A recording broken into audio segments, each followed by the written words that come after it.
Galleries, my outlook on galleries. Galleries are cool for those, once again, who pay their dues. Galleries is another way of us excelling in terms of uh, elevating ourselves.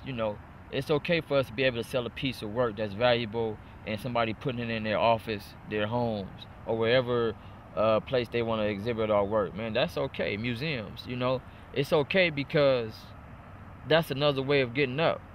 Once we was out on the street, underneath the ground, underneath tunnels, now we in people's homes. So when people go into their living room to watch the football game or the the championship basketball game, they got company coming through. They got people coming in like, wow, man, oh, who did that? What is that? They got something to talk about. Man, I'm up in somebody's house. I'm up in a major gallery or a museum where people come in from around the world and they sit there, and we got the high value and standard of graph writers. Never downplay this movement. Never look down upon this as, this art form is for like young people.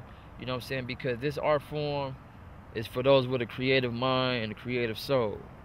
And like I said, me being able to come on the path and journey that I walked on with this art form or this movement, I've been privileged and blessed to be able to travel with it a little bit. I've been able to do a lot of different things that most people never even got an opportunity or chance to do. So, that's a blessing on my end to be able to say I could do this for a living. I could do a lot of different things with it. I've been blessed and privileged to be able to have patience enough to teach younger people the right way and the different do's and don'ts about the graph movement.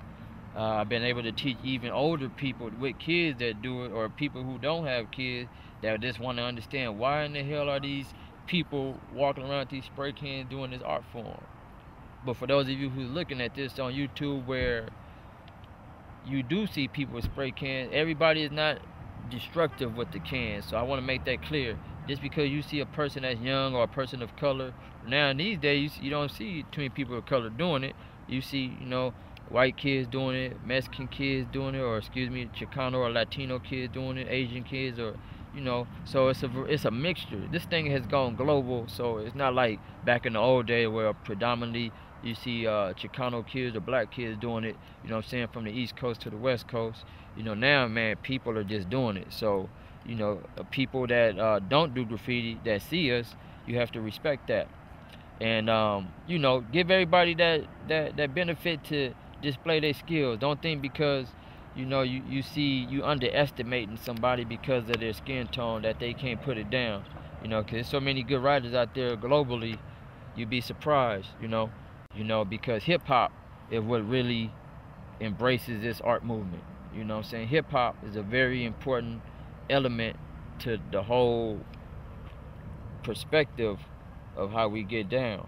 Now, a lot of people might not even be into hip-hop these days that do graffiti. They skateboarders, they surfers, they're just artists, or they on some old contemporary type stuff where they just want to just do the whatever they call it, we pay stuff and all that other stuff. That's their business if that's what they do. I don't really feel all that. That's not my thing.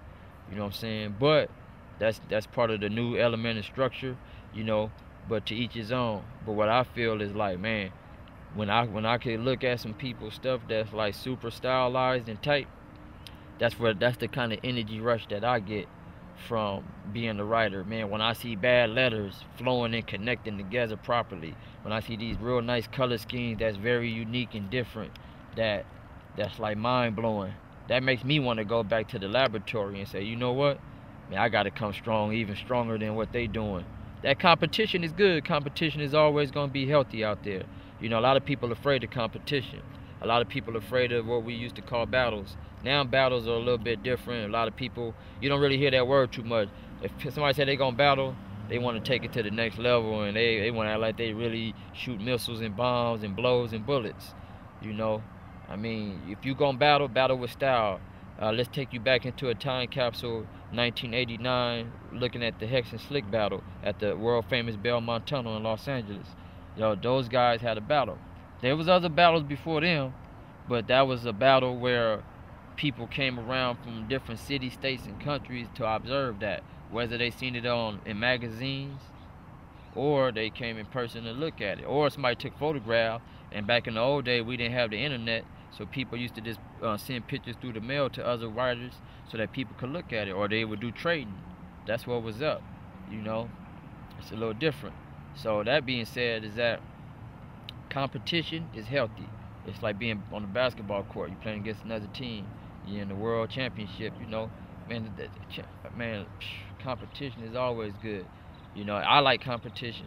You know, if somebody say, "Hey, I want to battle," man, that means I have to get ready. I can't take a battle lightly. I have to be like, "Wow, this dude want to battle me." Study your opponent. I need to go see what's his letter style like. What kind of other letter styles do I have that will uh, take his style out? You know what I'm saying? To make his style look weak.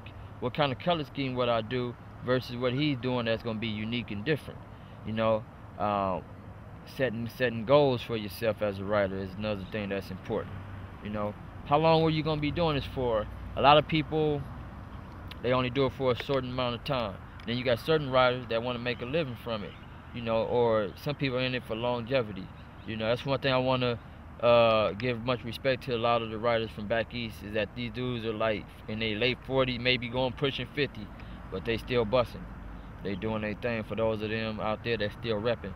In LA, you know what I'm saying, we got some writers that still getting there, but you know, for those that's in LA that's still putting it down at a later age, man, more props to you just as well. Um, you know, it's so much to talk about this graffiti art movement. You guys will be able to see me in future times where I will be talking about different topics and really doing lectures and slideshows and really getting in depth and touching the surface a little bit deeper than what you see me doing now. Because when I give a lecture and I really go into something, I'm going to break it down. I'm not going to, you know, be talking about it so passive, like, oh, this is this.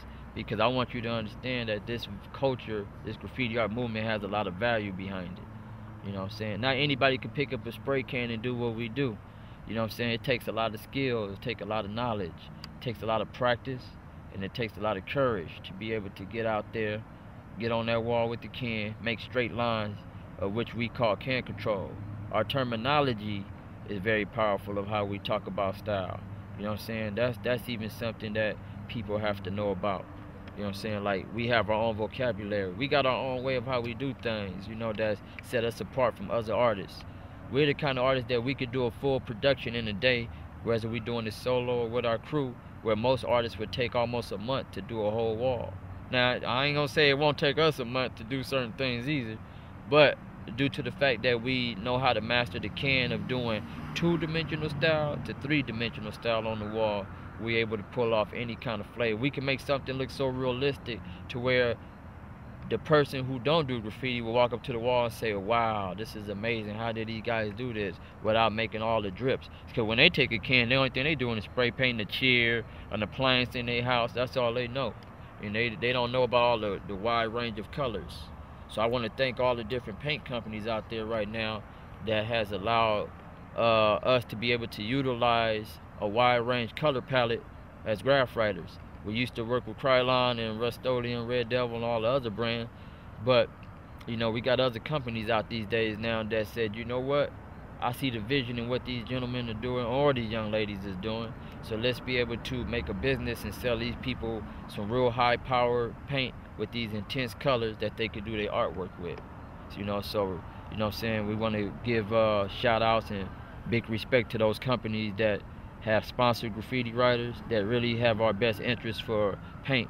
You know, they have made and designed special spray tips for us. But then back in the old days, we didn't have that. We would work with what we had.